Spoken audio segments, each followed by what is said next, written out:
beyond the midterms. Hello, I'm Mike Huckabee, in tonight for Sean. Stick around because later in the show, White House Press Secretary Sarah Sanders. I kind of know her a little bit. She happens to be my daughter, and she's going to be here for an exclusive interview on all the big issues that the White House is facing. But first, this is a Fox News alert. We are 10 days removed from the midterms, but election chaos rages on in Southern California. Joining us now with the very latest from Palm Beach County in Florida is Phil Keating. Phil, give us an update. Governor, the sometimes struggling and sometimes notorious Florida elections workers actually made significant and really almost complete progress today in dealing with the remaining outstanding ballots that were still questionable, the hand count as it is called down here. But here in Palm Beach County and most of the state, they are completely done, if not very, very close to it. Inside the warehouse here in Palm Beach County where all the counting has been going on, well, there's no one inside. It's all locked up, all for the night. Now, across the state this morning and afternoon, canvassers went through ballots which had been kicked out by the machines, determining voter intent, if at all possible. In Broward, the vast majority were undervote ballots where the Senate race had been left blank. Democrats are blaming that on ballot design. As for the Senate race itself, the original vote count and recount numbers are pretty much close to the same. Republican Governor Rick Scott leading Democrat Bill Nelson by almost 13,000 votes. And today on Fox, Florida's Attorney General faulted the Nelson campaign for its lawsuits, suggesting Nelson just needs to concede and end it all. We have to have deadlines, and the way to prevent fraud is to have signature verification, as we do in Florida. Okay. What if we didn't? You could go to the polls and somebody could sign Mickey Mouse, and that would count as a vote. And that, to me, is a joke on the integrity of our system, and that's the way that they would have our system work, and it just doesn't. Almost no public statements at all from Senator Bill Nelson, his campaign, or his recount attorney, Mark Elias, a longtime Democratic operative. The future here is that Sunday at noon up in Tallahassee at the Secretary of State's office, every county, all 67, must have their updated numbers turned in.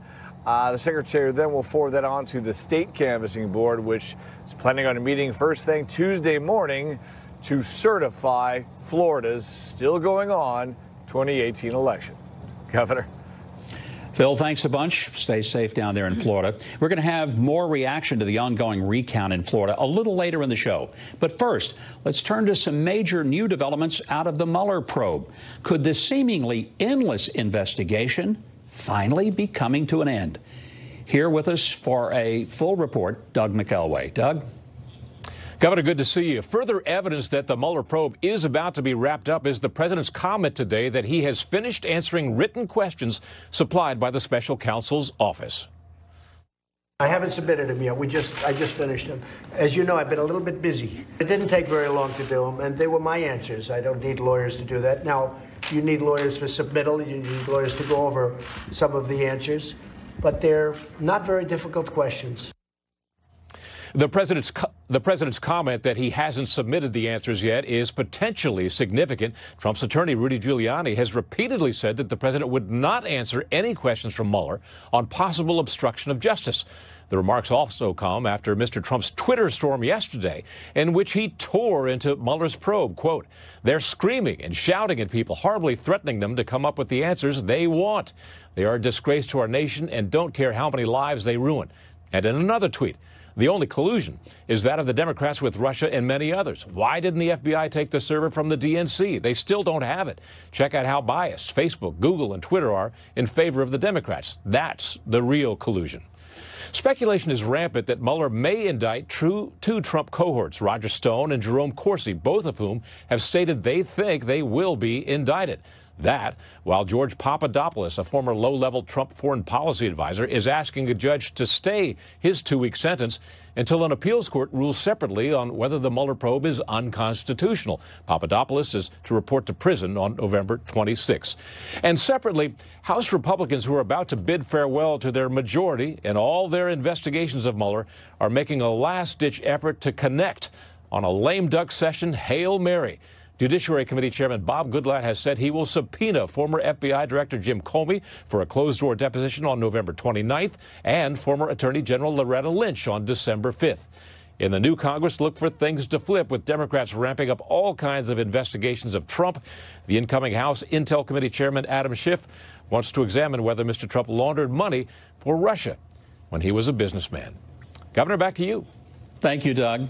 Joining us now with more, the author of The Deep State, Fox News contributor Jason Chaffetz, the author of The Russia Hoax, one of my favorite books, by the way, and that's authored by Fox News legal analyst Greg Jarrett, along with Fox News contributors Tammy Bruce and Sarah Carter. Good to have all of you here. Sarah, let me begin with you. The Mueller investigation, it just keeps rolling and rolling and rolling. The president says he's got all those answers done, and it was not hard at all. Well, and the president also made it very clear, and according to sources that I've spoken with, has made it clear for quite a long time, there's nothing there. They can investigate all they want, but there is absolutely no collusion with Russia. I'm willing to talk about this openly, and he has, and now he's answered these questions. And as far as obstruction and any kind of charges of obstruction, we know that's now been pushed aside by Mueller. You can't charge the president with obstructing justice for firing Comey, one, because Rod Rosenstein himself authored the memo to have him fired, and two, under Article 2 of the Constitution, the president can fire anybody he wants. So at that point in time, I think this is what we're looking at, is Mueller's going to wrap up this probe. We're going to see this wrap up. We're going to see some people possibly come under indictment, maybe Jerome Corsi, maybe Roger Stone, and then we can all move on, and we're probably going to move on to the Democrats now, spending the next 2 years investigating more investigations that will lead to nowhere. So. Greg, you have talked extensively about, you call it the Russia hoax. Whitaker now seems to be the new whipping boy because somehow the fact that he is in charge of the investigation means that it's suspect. Where does that go? Oh, it probably goes nowhere. Look, the Office of Legal Counsel issued a 20-page opinion. They're very independent. They said he is perfectly entitled to have been appointed to the position under the recusal regulations. Commenting about a case is not grounds for recusal. I think this continues. I mean, Whitaker is not going to interfere with Mueller. Trump's not going to fire Mueller, especially now since it appears to be reaching the very end. There's no reason to believe there was ever any evidence of collusion. And how do we know that? Because the top FBI lawyer, Lisa Page, in her deposition, confessed the entire time the FBI had the case, they never found any evidence of collusion. And that's significant because you have to have evidence in order to of a crime in order to appoint a special counsel. So that means the appointment of Robert Mueller was illegitimate. They never had any evidence. Well, one of the things, though, that this brings up, you've got Senator Jeff Flake. He says that he's not going to even allow judicial nominations to get to the floor and go through unless they let him have his little bill that would require a protection of the Mueller probe. There's no indication that anybody's pulling the plug on it. So, Congressman, let me ask you to weigh in on that. Why do we need to pass a bill to protect something that doesn't need to be protected by all indications? We don't. Fundamentally, we don't. First of all, I think what they're proposing is highly unconstitutional. You cannot tie the hands of a president who is empowered by the Constitution. You can't say, Mr. President, you can't fire this particular person. So, A, it's unconstitutional. B, there's no evidence that Donald Trump is actually going to fire this person or dismiss this person. He's been open. He's been transparent. He's been answering their questions. He's about to submit those questions that he got. And I see no need for it. So to hold up judicial appointments for something that's not going to happen anyway, unconstitutional and not necessary. And Tammy, if nothing is found by Mueller, how in the world does Congress go anywhere with this? What is it they're going to investigate? If Mueller comes up in a dry hole, no matter how deep he's drilled, what do they investigate and why? Well, look, I mean, this entire investigation from the start was a fraud.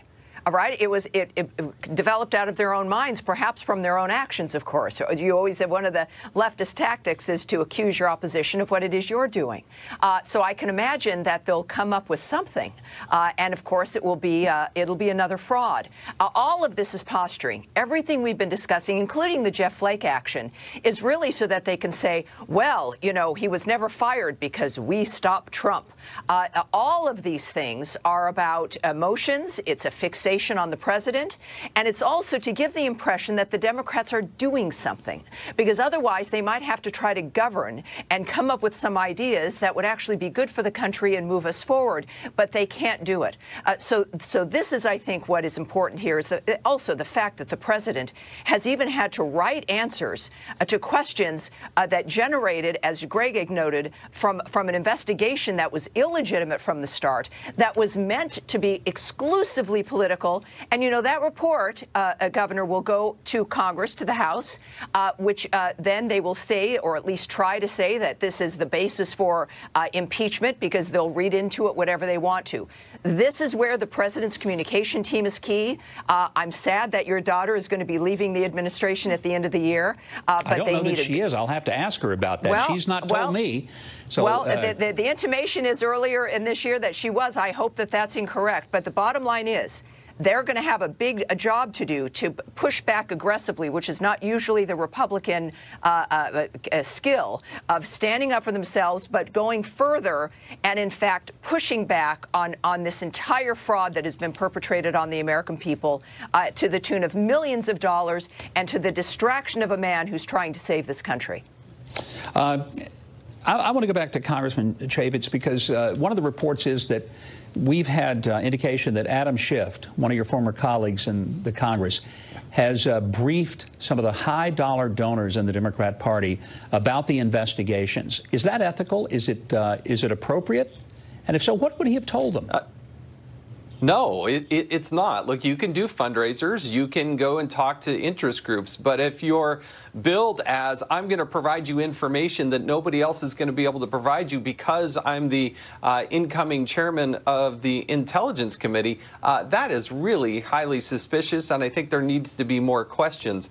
You know, one of the fundamental things that's different here, Governor, is that the Democrats have signaled 86 different investigations. But they don't have the evidence first. They're presupposing the outcome. They're telling you the conclusion. So he's going to go meet with this group telling you exactly what you're going to do instead of following the evidence. That's we have a couple of people here on the panel that I want to get back to, both Sarah and Greg. Sarah, let me come back to you, because this investigation, as you and Greg have both pointed out, has essentially been a fire without fuel. How long must Americans tolerate this, and do you see this ending before the end of the year? I think Americans are extraordinarily frustrated. I think they're angry about this. That's what I'm hearing. That's what I get every day in emails. But I got to tell you this, where there was fuel, it exposed what happened with the FBI and with the DOJ. Deep malfeasance within the FBI and DOJ, which needs to be investigated. And let's not forget that Inspector General Michael Horowitz is still working on his report. It should be issued sometime next year. And it's focusing solely on how the FBI handled this Russia investigation.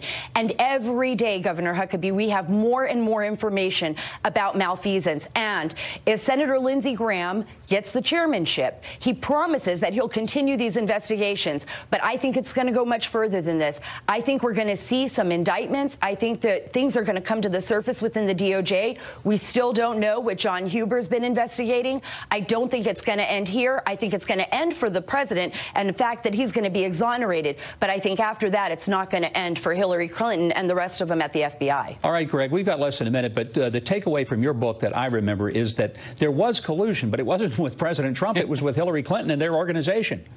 It's amazingly ironic. Hillary Clinton paid for Russian information that was then fed to the FBI to damage her political opponent. And that was the pretext for the Trump-Russia investigation, and they took it a step further. They used that phony dossier they knew was fabricated from an unreliable, lying source, and they deceived the FISA court judges, concealing evidence and essentially perpetrating a fraud on the court. That needs to be investigated. Well, hopefully it will be, and I want to say thanks to all of you for being here and sharing perspectives. Coming up on this special edition of Hannity, we're going to have the very latest from the crisis at our southern border. William Lajeunesse is going to join us from the border at Tijuana, so stay with us. Oh, most definitely it is a dangerous thing. Because that undermines ICE's ability to do its job. It empowers sanctuary policies that put the public at risk because they result in the release of criminal aliens back to the streets to keep preying on the community. And it makes it difficult for ICE to do their jobs. It almost like gives like a license to challenge them when they're going about doing a job that's very important to Americans that Americans want to see done.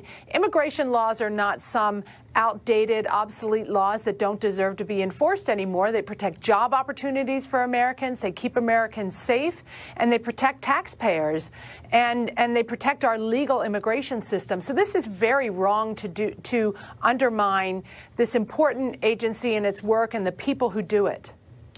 Morgan, one of the things that we learned from William Lajeunesse was that there is a mass of people assembling up at Tijuana. And some have said, oh, this isn't going to get here for weeks, if not months. Well, they're here. So that was an outright lie for some of the newscasters to say that it had nothing to do with anything of current events. Well, it's here. What should be the response of the president, Homeland Security, and for that matter, American citizens? So I think that we have to take a comprehensive all-of-government approach to this. And a lot of people are talking about the troops being on the border, but that is just one element of the strategy, of the national security strategy that the president's is trying to pursue. And I should say, Governor, that it's important to note that this is a national security strategy. By Mattis going down just last week to the border, I think that he gave a lot of credibility and relevance to this project. He said publicly that we don't do stunts. So in one bucket, you have our troops at the border, and they are meant there for a deterrence effect, to say, don't come here, don't invade, you have to go to the proper channels. One of the biggest things that I think we're not looking into that we have to is the fact that we have so many failed states in Central America and on our borders, and we have to look at radical new ideas for foreign aid, because the foreign aid that we have sent billions of dollars worth over decades, we haven't really looked at Central America closely pretty much since the Reagan administration. We were worried about communists. So we have to look at what is our money going to there. Is there a new comprehensive way that we could deal with these failed states? Can we take lessons from what our military and civilian services have done in Iraq and Afghanistan? And then you also have the military aspect, of course, of having that deterrence on the border. And Lawrence, I mean, my heart is touched when I see children and I see desperate people who are, I mean, immersed in the depths of poverty that it's hard for us even to get our arms around. But a lot of the people who are in this caravan are not little children, and they're not mothers. These are young men capable of doing jobs, and they're threatening that they're going to come whether the law lets them or not. How do you separate that? Well, what is the right response? Well, Governor, and here's the deal. It's not, a lot of us want comprehensive immigration reform, but it has to be a legal process to do that. And with respect to those young men that are on the border, a lot of them have been fighting journalists on the ground. They've been fighting Border Patrol agents. But these are the same men that won't fight for their own country. I mean, I can only put myself in their position as an American. If my country was under siege and there was an oppressive government going on, what would I do? I would fight for my country and fight for my family. For some reason, they can't do that. And Jessica, I'll bring you back in. Do you think that there is any hope that there will be a bipartisan solution that'll be offered up that will pass this divided Congress that we're about to see? Well, it's not going to be easy, but it has to happen, because we cannot continue to have this influx over our southern border. I mean, it is hard to imagine what life is like for some of these people that must have made them decide to come here. But really, the problem is our policy is enticing people to take this long trek, to put themselves in danger, to put their children in danger, to pay criminal smuggling organizations because they think that they're going to be allowed in and that they're going to be able to get away with living here for the next few years. But it's not fair to them. It's not fair to the American communities that have to absorb these new populations. Congress needs to get something done here. It can no longer allow the courts to impose these restrictions on the executive branch on how they handle an influx of families. Congress has got to get it done. There's only so much President Trump can do on his own. And they're just going to have to find a way to get it done. I've got to get Morgan back in. Morgan, optimistic or pessimistic as to whether Congress will actually do something? You've lived in this town a long time. You've been in the government. You know it well. Well, luckily, I live in New York City. I'm not sure that's any better. But what I'll say is I think that your friend, Senator Lindsey Graham, has proposed an interesting deal, which I think could maybe get done, which is trading DACA for the border wall and getting the president's wall. I think it'll be very difficult for the president to go into 2020 without having built the wall. He does have some funding for it. So I think that short-term solution that Senator Graham has proposed could be a win-win for the president. Well, let's hope it can be. Up next, Press Secretary Sarah Sanders is going to join us for a live one-on-one interview with me. That ought to be fun. This special edition of Hannity continues in a moment. Judge who you appointed has just ruled that you must give CNN reporter Jim Acosta his press pass back. Your reaction to the ruling? It's fine. I mean, it's not a big deal. What they said, though, is that we have to create rules and regulations for conduct, et cetera, et cetera. We're doing that. We're going to write them up right now. It's not a big deal. And if he misbehaves, we'll throw him out. Or we'll stop the news conference. Nobody believes in the First Amendment more than I do. And if I think somebody's acting out of sorts, I will leave. I'll say, thank you very much, everybody. I appreciate you coming, and I'll leave. And those reporters will not be too friendly to whoever it is that's acting up. Well, that was President Trump during an interview that will air in full on Fox News Sunday with Chris Wallace. CNN reporter Jim Acosta has regained access to the White House, but the administration is expected to address reporter conduct with new regulations. Joining us now is White House Press Secretary Sarah Sanders, who I used all of my powers of persuasion to get her into the studio tonight. So one of the statements that came out of the White House today was a statement from you that indicated that there were rules being developed and a protocol being developed. When will we expect to see what that looks like? I think the biggest thing to take away is, and the place that we focused on is exactly what the president said. We support a free press, but freedom of the press doesn't mean freedom to be disruptive, freedom to be rude, freedom to interrupt and impede the ability of the colleagues of that disruptive reporter from actually being able to do their jobs, as well as White House staff from being able to do theirs. We've laid out in a letter to CNN and their team what we think were some of the missteps that their reporter made at the press conference on November 7th in a letter that we sent them tonight, and we expect to see a response from that. Look, the judge, I think, was actually very clear that the White House has the ability to say you can't come in. You don't have freedom of the press doesn't mean freedom to the White House. And he said there has to be due process. And so that's what we're doing. And we'll see what happens from there. I mean, the judge's ruling was not a First Amendment ruling. It was a Fifth Amendment ruling. Exactly. He never said that CNN had been denied their First Amendment rights, because obviously they can say whatever they want. The government, including the White House, has never said, here's what you can't say. And they also have 50-plus additional people that are hard pass holders at CNN. They actually are one of the individual outlets that has the most hard passes of any news outlet in the country is CNN. They're one of the top three. And so the idea that they aren't able to get information that they need from the White House is frankly laughable. Well, let me ask you some process question. How many seats are in that press room? I believe there's 49 seats. So 49 total seats. There are thousands of journalists across America. Who gets to decide whose rear ends occupy 49 seats, and how come they get them and thousands of others never, ever get to darken the door of that place? So we work with the White House Correspondents Association, but they are the primary people that help determine who those seats belong to. Do they actually get to pick them, or can you say, okay, on this next Thursday, we're going to have journalists from anywhere in the country except Washington? Well, tradition has been in the past that the White House Correspondents Association determines who sits in that room and who sits in those individual seats. But that's tradition. It's not law. True. And so if there was a desire to give other journalists an opportunity to do it, because, I mean, I think some people see these same folks in there every day and they say, how come they get to do it? And I'm sure there are broadcasters and print reporters all over America who would love to be able to come and ask the president questions and probably wouldn't keep talking if he asks them to stop. I think that's certainly an option to explore, and maybe we will in this White House. I know the president is one of the most accessible presidents probably ever, but certainly in modern history. He's taken, in the last 6 weeks leading up to the midterms, he took 300 times the number of questions from reporters than either of his predecessors. That's outrageous to pretend that this is a president who doesn't support the press, doesn't support freedom of the press, and hasn't given unprecedented access to those reporters. He's somebody who loves to engage with the press. Because, we've noticed that. We have.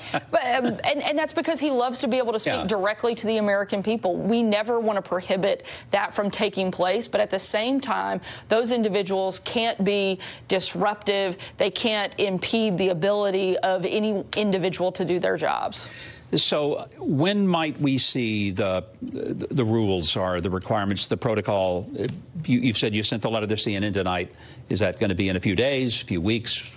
We'll work with our team on that, and certainly moving into Thanksgiving holiday, we'll see how long that process takes. But I think there are some just standard practices. Look, I think the very basic minimum is that if certain reporters like Jim Acosta can't be adults, then CNN needs to send somebody in there who can be. So if he asked 3 questions when he was only supposed to give 1, does that not make those other reporters a little ticked off that he got more of the candy out of the bowl than they're going to get? I'm not going to speak for any of the other reporters. I'll leave that to them. But certainly privately, a number of them have expressed their displeasure with the fact of his grandstanding and the position that he often puts a lot of them in. And it's certainly not something that they want to celebrate nor defend. I don't want to belabor it. Let's move to tomorrow. You're going to California with the president. You'll be looking at some horrific scenes. Worst fires in the history of the country. 63 known dead, 600 unaccounted for. Hopefully the president's got big shoulders, and I think he's going to go there to offer them up to people that need somebody to lean on. The president had a big moment this week on prison sentencing reform, and we've only got about a minute and a half left. But I want to cover this because I didn't see a lot in the mainstream media. They were so busy because it was a good story. So usually it's those don't a great get a lot story, of play. and this was bipartisan. You had people that really ranged the full spectrum from the far left to the far right and everyone in between. On a personal level, I was involved in this, one of the committees that helped draft some of the policy based on my own experiences. This was huge. This was major. Give me a synopsis of what this legislation does that the president pushed this week. Well, I think one of the biggest things is it brings the country together. It's something that, like you said, it's a bipartisan. It's an area where Republicans, Democrats, everyone can come together and agree that this is a good thing to show a little grace and a little mercy in our justice system, something that hasn't been done in a long time. We've had decades worth of bad decisions that have been improperly placed people in really, I think, longer sentences than they deserved, not allowed people to have a life after prison. And this is something that is very important to the president, very important to Jared Kushner, who's done a tremendous job in helping develop and really work this. This isn't something that happened overnight. It's been a 1.5 year long process, and I think you saw a little bit of the culmination of that, and we're really excited to see it move forward. He should get the credit for that, and I hope he will. 30 seconds, and that's all we've got. But look, earlier Tammy Bruce on this show said, well, Sarah Sanders is going to be leaving the White House. And it was an announcement. I didn't know about either. Is there something you need to tell your dad? I hope not that I'm aware of. Okay, so. well, because I was thinking, and I told her, I said, well, gee, maybe you know something I don't know. I'm just the dad. How would I know these things? I think it is one of the greatest privileges and certainly one of the greatest opportunities of my life to serve in this administration, to work with President Trump and the successes that he's had in the first 2 years. I think he's going to have a lot more over the next 6. Will there be other people, though, that will transition out? I mean, is there going to be a huge amount of people that'll probably... Every administration has turnover, particularly after the midterms. Most people don't have the stamina the president does. I often say I don't know how he's not tired, because the rest of us certainly are.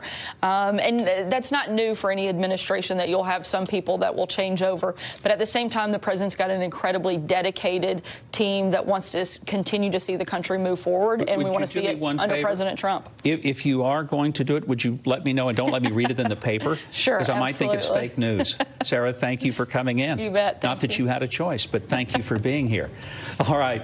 Next, in the special edition of Hannity, beyond the midterms, we're going to go to the place where the midterms just will not end. And of course, I'm talking about Florida. The best analysis in the business is straight ahead. Hello, I'm Mike Huckabee, and I'm in for Sean. Tonight, we now know Republican Brian Kemp will be the next governor of Georgia. Democrat Stacey Abrams ended her campaign tonight, but confusingly also said she wasn't conceding. Now, this is just bizarre.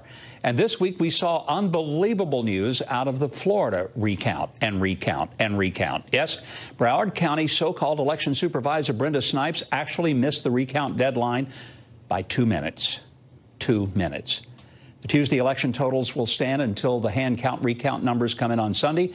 But Governor Rick Scott appears to be in good shape for the Senate seat. And despite the recount drama, Ron DeSantis is all but certain to win the Florida governor's race, since Gillum has picked up only 1 vote in all the aftermath. Joining us to talk about the fallout from the midterm elections, Florida Congressman Matt Gaetz, former federal attorney Emily Compagno, and Palm Beach County Republican Party Chairman Michael Barnett.